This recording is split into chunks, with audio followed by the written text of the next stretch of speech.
Hi hello' কি খবৰ? আশা কৰোঁ চবেই ভালে আছে। মই ভালে আছোঁ।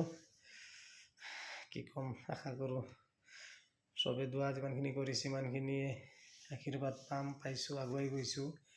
প্লাছ আজি কেইদিন আগত ধুমুহা বতাহ দিছিলে, গৰম আছিলে, ৰোজা আছিলোঁ, মই ছাইডত আছিলোঁ, মইতো গম নাপাওঁ ধুমুহা বতাহ দিব। মাস্ক নিয়া নাছিলোঁ, পূৰা ধূলি বালি মুখত চকুত সোমালে। তাৰপিছত দিনটো ৰোজা আছিলোঁ, ফ্ৰিজৰ ঠাণ্ডা তৰমুজ খাই দিলোঁ, বেল চৰবত আছিলে খালোঁ। তাৰপিছত অমিতা আছিল, অমিতা খালোঁ। আৰু ফল মূলটো জানেই ফ্ৰিজত থ'ব লাগে, ঠাণ্ডা কৰি খাব লাগে। দিনটো ৰোজা, দেহা পানীৰ কাৰণেই বেছিভাগ শুকাই যায়, আৰু কোনো বস্তুৰ কাৰণে নহয়। পানী পিয়াটো বেছি লাগে। তেও অনুভৱ যাতে নহয় আৰু কোনেও যাতে নকয়, খুলি নকয় যাতে মুখেৰে, নহ'লে ৰোজা হালকা হৈ যাব। আচ্ছা, সেইটো ক'ব বিচৰা নাই। ইফতাৰী টিফতাৰী কৰি ঠাণ্ডা পানী চানী চৰবত খালোঁ, তেৰাবি নামাজ পঢ়িলোঁ, ভাত চাত খাই টোপনি মাৰিলোঁ, দিলোঁ AC চলাই। ইমান গৰম, ৰুমৰ ভিতৰত পূৰা হিট হৈ যায়। AC চলানিৰ পিছত পূৰা চৰ্দি জ্বৰ কাহ হৈ গ'ল। তাৰপিছত ডক্টৰ দেখালোঁ পিছদিনাখন।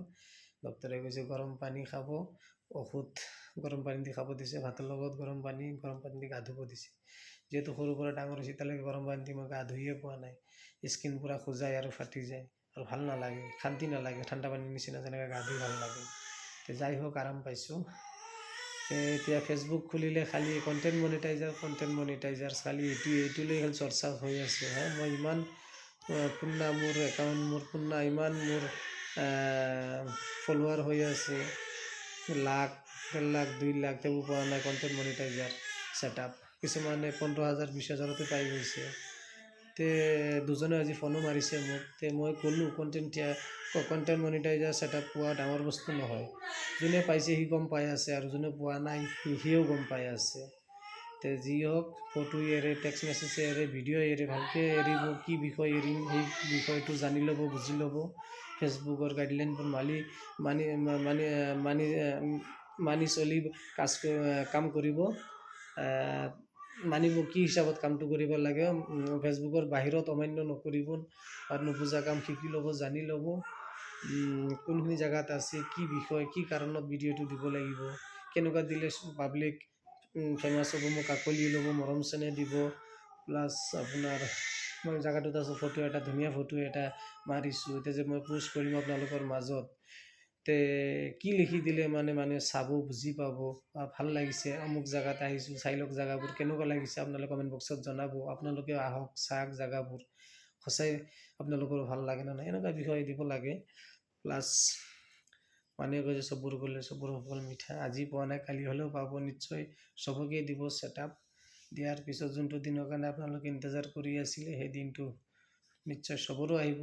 সৰু ডাঙৰ চবৰে, ডাঙৰতো আহি পাৰ হৈ গৈছে, পায়ে আছে, উঠাই আছে, পইচা চলি আছে ধুনীয়াকৈ। যাৰ অহা নাই, পোৱা নাই, সি আশাত থাকক, আশাত বহি থাকক, কেতিয়াও নিৰাশা নহ'ব। ইন্তজাৰ কৰক, ইন্তজাৰৰ ফল মিঠা, পাব এদিন নে এদিন। ভাল চাকৰিয়ান, ভাল বিজনেছমেনে কি কামাইছে, তাতকৈ দুগুণ কামাব পাৰিব। দামী গাড়ী, দামী ঘৰ, দামী বস্তু ল'ব পাৰিব। ফেচবুক প্লেটফৰ্ম এনেকুৱা এটা বস্তু, ইমান ভাল, মানে কি ক'ম। ইয়াৰ বাহিৰত সেনেকুৱা ইনকাম নাইয়ে ক'ব গ'লে। ভালকৈ লাগি থাকক, দিন ৰাতি 24 ঘণ্টা ব্লগ, ভিডিঅ', ফটো পোষ্ট কৰক, টেক্সট মেছেজ দিয়ক। টেক্সট মেছেজতো পইচা কামাব, ফটোটো কামাব, ভিডিঅ'টো কামাব। যিহেতু মই আৰু ইমান এটাতো নাজানো, যিহেতু মই এটা কণ্টেণ্ট ক্ৰিয়েটাৰ নতুন, ইমান পুৰণি নহয়। যাই হোক, শিকি আছোঁ, জানি আছোঁ, দেখি আছোঁ আপোনালোকৰ বস্তুবোৰ চাই। আগলৈ আৰু শিকিম আৰু জানিম। ঠিক আছে, ভালে আছোঁ, ভালে থাকক। আজিৰ কাৰণে আছোঁ, good night, okay, bye bye.